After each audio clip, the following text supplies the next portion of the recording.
नमस्कार। आज के क्लास में हम झारखंड के इतिहास का एक टॉपिक है, इंपॉर्टेंट टॉपिक है, उसको पढ़ाने जा रहे हैं। यहाँ पर देखिएगा, झारखंड में यह सहयोग आंदोलन, तो ये राष्ट्रीय स्तर का आंदोलन था। यह सहयोग आंदोलन आप लोग जान रहे हैं, उसका झारखंड में क्या प्रभाव था, किस प्रकार से झारखंड का उसमें भूमिका था, झारखंड के लोगों का, वो हम लोग अब इसमें पढ़ेंगे। सबसे पहले यह सहयोग आंदोलन जान लीजिए, जो 1920 ईस्वी से 22 ईस्वी तक चला था, राष्ट्रीय स्तर का आंदोलन था। इसका नेतृत्व किसने किया था? तो इस आंदोलन का नेतृत्व महात्मा गांधी ने किया था। महात्मा गांधी ने इस आंदोलन का नेतृत्व किया था और इससे पहले बहुत सारे ऐसे अंग्रेजों के द्वारा अत्याचार किया गया था, जिसके बाद से ऐसा इस आंदोलन का प्रस्ताव रखा गया था। कहां पर? जब 1920 ईस्वी में राष्ट्रीय कांग्रेस का कोलकाता में अधिवेशन हुआ था, वहां पर ऐसा प्रस्ताव पारित किया गया था और इस तरह से सहयोग आंदोलन जो है पूरे राष्ट्रीय स्तर पर, वहां प्रस्ताव पारित होने के बाद पूरे राष्ट्रीय स्तर पर जो कांग्रेस के नेता थे, महात्मा गांधी, मजरूल हक, उसके बाद मोतीलाल नेहरू, राजेंद्र प्रसाद, इन लोगों ने सब जगह जाकर के पूरे राष्ट्र में, पूरे भारत देश में जाकर के इसका प्रचार किया और धीरे धीरे पूरे राष्ट्रीय स्तर पर व्यापक रूप ले लिया यह असहयोग आंदोलन। असहयोग आंदोलन से पहले आप लोग जान रहे हैं, 1920 ईस्वी से पहले 13 अप्रैल 1919 को जो जलियांवाला बाग हत्याकांड हुआ था, इस प्रकार से बहुत सारे वैसे अंग्रेजों के द्वारा ऐसा ऐसा काम किया गया था, जिसके विरुद्ध में हमारे जो भारतीय थे वो उग्र हो रहे थे धीरे धीरे। और 1920 में यह सहयोग आंदोलन जैसा एक मजबूत निर्णय लिया गया और उस निर्णय के सहारे क्या था यह सहयोग आंदोलन क्या था? उसी मतलब यह सहयोग आंदोलन का मतलब यह था कि झारखंड ही नहीं, पूरे भारत में, पूरे राष्ट्रीय स्तर पर यह आंदोलन चला था। तो पूरे राष्ट्रीय स्तर पर इसका मतलब यह था कि हम अंग्रेजों को, हम भारतीय लोग यहाँ से कोई किसी भी तरह से मदद नहीं करेंगे। उसका ना कोई उसका व्यापार जो अंग्रेज करता है उसका कोई खरीदेंगे, कुछ कपड़ा खरीदेंगे, उसका उसके द्वारा कुछ बेचने वाला कुछ सामान नहीं खरीदेंगे, उसके स्कूलों में पढ़ने नहीं जाएंगे, उसके न्यायालय में नहीं जाएंगे, यानी कि किसी भी स्तर पर अब हम लोग अंग्रेजों को मदद नहीं करेंगे। इसी प्रकार से झारखंड में भी निर्णय ले गया कि अब हम लोग झारखंड में भी किसी प्रकार से उसको मदद नहीं करेंगे। तो झारखंड में किसने किसने इस आंदोलन में भाग लिया, कहां पर इसका परिणाम देखने को मिला था इस असहयोग आंदोलन का, वो हम लोग पढ़ेंगे। तो कहता कि झारखंड राज्य में यह असहयोग आंदोलन का केंद्र कौन सा शहर था? तो झारखंड राज्य में रांची वो शहर था जो यह असहयोग आंदोलन का केंद्र था। इसका जवाब क्या हो जाएगा? रांची। आगे सवाल है, झारखंड राज्य में यह असहयोग आंदोलन की शुरुआत कब हुई थी? तो जब 1920 ईस्वी को पूरे देश स्तर पर इस आंदोलन का घोषणा किया गया था, शुरुआत किया गया था, उसी समय यह आंदोलन झारखंड में भी शुरुआत हो गई थी। आगे सवाल है, असहयोग आंदोलन के दौरान महात्मा गांधी के अतिरिक्त इनमें से किसने झारखंड की यात्रा की थी?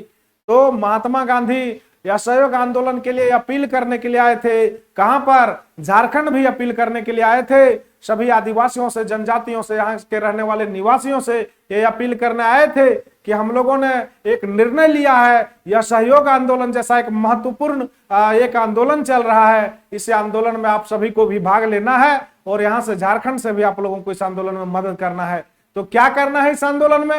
अंग्रेजों को सहयोग नहीं करना है, किसी भी हाल में उन लोगों को कोऑपरेट नहीं करना है, यानी कि हर जगह उन लोगों को यह सहयोग मिलेगा, फिर धीरे धीरे वो लोग यहाँ से भाग जाएंगे और इस प्रकार से हम लोगों को स्वतंत्रता की प्राप्ति होगी। इसी उद्देश्य से यह सहयोग आंदोलन जैसा एक महत्वपूर्ण आंदोलन चला रहे हैं। इसमें आप झारखंड से भी आप लोगों का एक महत्वपूर्ण भूमिका आप लोगों को भी निभाना है, आप लोगों को झारखंड से भी मदद करना है। ये कहने के लिए, इस आंदोलन का प्रचार करने के लिए गांधी जी ने झारखंड का यात्रा किया था और उसके साथ गांधी जी के साथ यात्रा करने वालों में मोतीलाल नेहरू, डॉक्टर राजेंद्र प्रसाद, मजरूल हक सभी शामिल थे। तो इसका यहां जवाब हो जाएगा उपरोक्त में से सभी। चलिए आगे सवाल है, निम्न में से झारखंड के किस जनजाति ने यह सहयोग आंदोलन के दौरान बढ़ चढ़कर हिस्सा लिया था?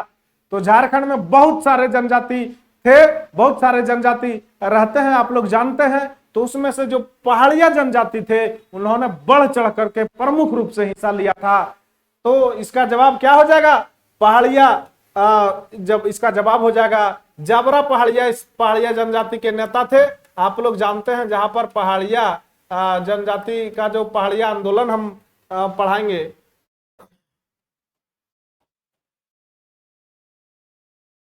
इसके नेता जबरा पहाड़िया थे, पहाड़िया जनजाति के नेता। इसी के नेतृत्व में यहाँ पर झारखंड में यह असहयोग आंदोलन में पहाड़िया जनजाति ने भाग लिया। आगे सवाल आपके सामने है, असहयोग आंदोलन के दौरान ताना भगतों की किस कार्यवाही की वजह से ब्रिटिश सरकार ने उनकी जमीनें नीलाम कर दी थी? तो याद रखेंगे ताना भगतों ने भी इस असहयोग आंदोलन में भाग लिया था। तो उन्होंने कैसे भाग लिया था? इस असहयोग आंदोलन में क्या किया था? तो उन्होंने अंग्रेजों को कर देना बंद कर दिया था। अब अंग्रेजों को जब कर देना बंद कर दिया तो इसी के परिणाम स्वरूप अंग्रेजों ने इसके विरुद्ध में क्या किया? जवाबी कार्रवाई में, इसके जवाबी कार्रवाई में अंग्रेजों ने इन लोगों की जमीन को नीलाम कर दिया था। तो यहां पर क्या हो जाएगा इसका जवाब? जमीन, अंग्रेजों ने इनकी जमीन क्यों नीलामी कर दी थी? तो इसका जवाब हो जाएगा कि कर देने से मना करने के कारण। आगे सवाल है, पहाड़िया जनजाति के लोगों ने किसके नेतृत्व में असहयोग आंदोलन में भाग लिया? तो अभी मैंने पीछे बताया था आपको, पहाड़िया जनजाति के नेता थे, उस नेता का नाम जबरा पहाड़िया था। और उसी जबरा पहाड़िया वो अपने नेता के नेतृत्व में उन्होंने क्या किया था? यह असहयोग आंदोलन में भाग लिया था। तो इसका जवाब क्या हो जाएगा? जबरा पहाड़िया। आगे आपके सामने सवाल है, 7वां क्वेश्चन है, यह असहयोग आंदोलन के दौरान पलामू के किस आदिवासी नेता के नेतृत्व में जंगलों को काटकर कपास की खेती शुरू की गई? तो पलामू में क्या किया गया था या असहयोग आंदोलन के दौरान? उसमें अपनी भूमिका निभाने के लिए, उसमें मदद करने के लिए गांधी जी के ही दिशा निर्देश पर क्या किया गया था? जंगलों को काटकर वहां कपास की खेती शुरू की गई थी। एक गांधी जी ने ही अपील किया था वहां के लोगों से। और वो किसके नेतृत्व में किया गया था? तो वो थे धनी सिंह खरवार। इसी के नेतृत्व में वहां पर ऐसा निर्णय लिया गया और ऐसा काम किया गया था। क्या काम किया गया था? कि जंगल को काटकर कपास की खेती लगाई गई थी। आगे है, यह सहयोग आंदोलन के दौरान झारखंड के किस क्षेत्र में राष्ट्रीय विद्यालय की स्थापना की गई थी? तो याद रखेंगे झारखंड के बहुत सारे क्षेत्रों में उस दौरान राष्ट्रीय विद्यालय की स्थापना की गई थी। जैसे आपका गिरिडीह हो गया, चतरा हो गया, धनबाद हो गया, और बहुत सारे जगहों पर, रांची हो गया, डाल्टनगंज हो गया, और इस तरह से बहुत सारे जगह पर क्या किया गया था? राष्ट्रीय विद्यालय की स्थापना क्या किया गया था? कब? जब असहयोग आंदोलन चल रहा था उस दौरान। तो यहाँ पर आपके सामने ऑप्शन है डाल्टनगंज, रांची, चतरा। तो ये सारे जगहों पर यहाँ पे किया गया था राष्ट्रीय विद्यालय की स्थापना, इसलिए इसका जवाब हो जाएगा उपरोक्त सभी। आगे, असहयोग आंदोलन के दौरान निम्न में से किस व्यक्ति को पलामू का राजा घोषित किया गया? तो पलामू के राजा उन्हें घोषित किया गया था जिनके नेतृत्व में क्या किया गया था? गांधी जी के अपील पर जिनके नेतृत्व में जंगलों को काटकर कपास की खेती लगाई गई थी। तो उसके नेतृत्वकर्ता कौन थे? धनी सिंह खरवार। उन्हीं को वहां का राजा घोषित किया गया। आगे है, असहयोग आंदोलन सन 1920 ईस्वी में बिहार स्टूडेंट कॉन्फ्रेंस का 15वां अधिवेशन कहाँ आयोजित किया गया? तो याद रखेंगे जो 15वां अधिवेशन था, क्या 15वां अधिवेशन किसका? बिहार स्टूडेंट कॉन्फ्रेंस का 15वां अधिवेशन जो था वो डाल्टनगंज में किया गया था। डाल्टनगंज में किया गया था। किसके नेतृत्व में? तो CF एंड्रयूज इसके नेतृत्व करता थे।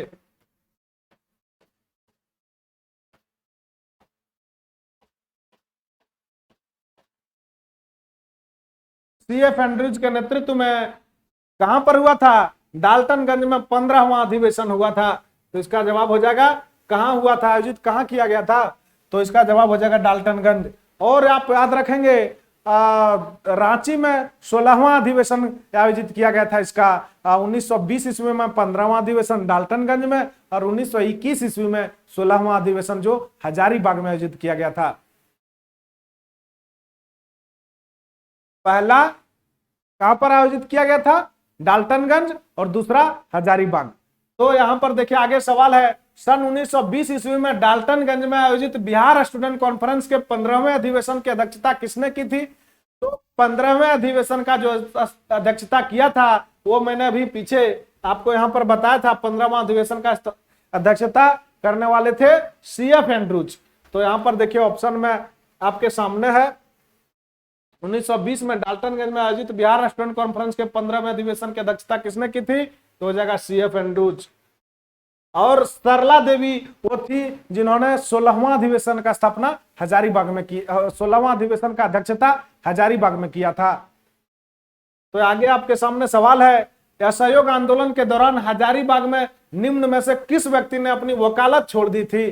तो जब असहयोग आंदोलन चल रहा था, नॉन कॉपरेशन मूवमेंट चल रहा था, पूरे इंडिया में पूरे राष्ट्रीय स्तर पर यह चल रहा था, नॉन कॉपरेशन मूवमेंट या सहयोग आंदोलन चल रहा था, उस समय हजारीबाग में भी बहुत लोगों ने इसमें बढ़ चढ़ के भाग लिया था। और उसमें से एक वकील थे हजारीबाग के राम नारायण सिंह, जिन्होंने अपनी वकालत छोड़ दी थी और उनके साथ बहुत सारे वकीलों ने अपनी वकालत छोड़ दी थी। और अभी भी झारखंड के हजारीबाग जो जिला है, हजारीबाग शहर है, वहां पर बहुत सारे हजारीबाग में स्टूडेंट की संख्या रहती है। अभी पढ़ाई करने वाले छात्रों की बहुत संख्या वहां पर रहती है।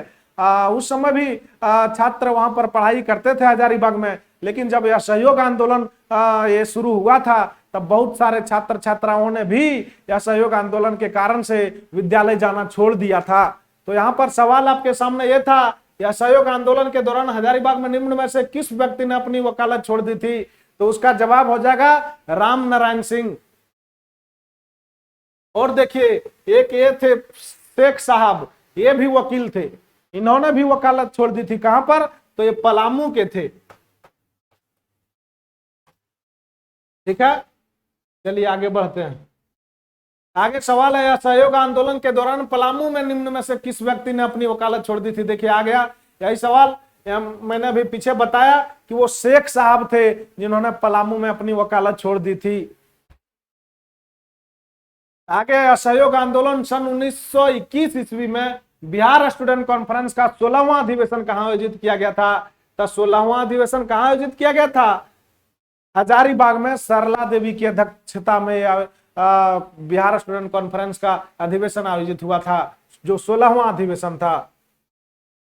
आगे, असहयोग आंदोलन के दौरान महात्मा गांधी के नेतृत्व में झारखंड में विदेशी कपड़ों की होली कहां जलाई गई थी? तो जब असहयोग आंदोलन चल रहा था तो उस आंदोलन में अपना सहयोग करने के लिए झारखंड के रांची में क्या किया गया था? विदेशी कपड़ों की होली जलाई गई थी। किसके नेतृत्व में? महात्मा गांधी के नेतृत्व में। तो कहां पर? रांची में। आगे आपके सामने सवाल है, ताना भक्तों ने यह सहयोग आंदोलन में किस वर्ष भाग लिया? देखिए यहां पर आपके सामने ऑप्शन है कि ताना भक्तों ने यह सहयोग आंदोलन में किस वर्ष भाग लिया था। वो समय कौन सा था जब ताना भक्तों ने असहयोग आंदोलन में भाग लिया? तो 1921 ईस्वी में ताना भक्तों ने असहयोग आंदोलन में भाग लिया था। आगे, असहयोग आंदोलन के दौरान जब महात्मा गांधी रांची आए तो निम्न में से किस स्थान पर ठहरे थे? तो जब असहयोग आंदोलन के दौरान महात्मा गांधी झारखंड आए थे तो वो झारखंड में कौन सा जगह पर ठहरे थे? झारखंड के रांची में जब आए थे तो रांची में वंशीधर मोदी धर्मशाला में वो ठहरे थे। आगे सवाल है, गांधी जी ने झारखंड के निम्न में से किस समुदाय के लोगों की असहयोग आंदोलन में सक्रिय भूमिका हेतु कोटि कोटि प्रशंसा की थी? तो महात्मा गांधी ने वो ताना भगत जो थे, सभी ताना भक्तों की क्या किया था? कोटि कोटि प्रशंसा की थी असहयोग आंदोलन में भाग लेने हेतु। असहयोग आंदोलन के दौरान 1922 ईस्वी में झारखंड के किस क्षेत्र को अशांत घोषित किया गया था? तो झारखंड के साहेबगंज क्षेत्र को अशांत घोषित कर दिया गया था। इसका जवाब क्या हो जाएगा? साहेबगंज। आगे सवाल है, 1923 ईस्वी में इनमें से किस स्थान पर आयोजित झंडा सत्याग्रह में झारखंड के ताना भक्तों ने बड़ी संख्या में भाग ली थी? तो झंडा सत्याग्रह आयोजित किया गया था कब? 1923 ईस्वी में, जहां पर टाना भक्तों ने जाकर के भाग लिया था, बहुत बड़ी संख्या में भाग लिया था। तो कहां आयोजित किया गया था जहां पर भाग लिया गया था टाना भक्तों के द्वारा? तो वो आयोजित था नागपुर में, वो आयोजित किया गया था। चलिए, तो यहां पर मैंने टॉप 20 क्वेश्चन का सॉल्यूशन करवा दिया है और आप अब इसका रिवीजन करें। आगे बहुत बहुत धन्यवाद। Thank you. और जो लाइव क्लास से जुड़ना चाहते हैं, जो डिटेल में सारे झारखंड का जो कोर्स है उसे करना चाहते हैं, तो आप क्या करें कि 8 से 9 मेरा लाइव क्लास चलता है, उसका सब्सक्रिप्शन ले लें। सब्सक्रिप्शन लेने के लिए उस मेरे जो एप्लीकेशन है उसका लिंक वीडियो के ये डिस्क्रिप्शन में डाला हुआ रहता है, वहां से लिंक से आप जाकर के मेरे एप्लीकेशन को डाउनलोड कर लें। तो डाउनलोड करने के बाद 99 रुपया का चार्ज है, 99 रुपया में आप मेरे कोर्स को ज्वाइन कर सकते हैं, मेरे बैच को ज्वाइन कर सकते हैं। बहुत बहुत धन्यवाद, थैंक यू।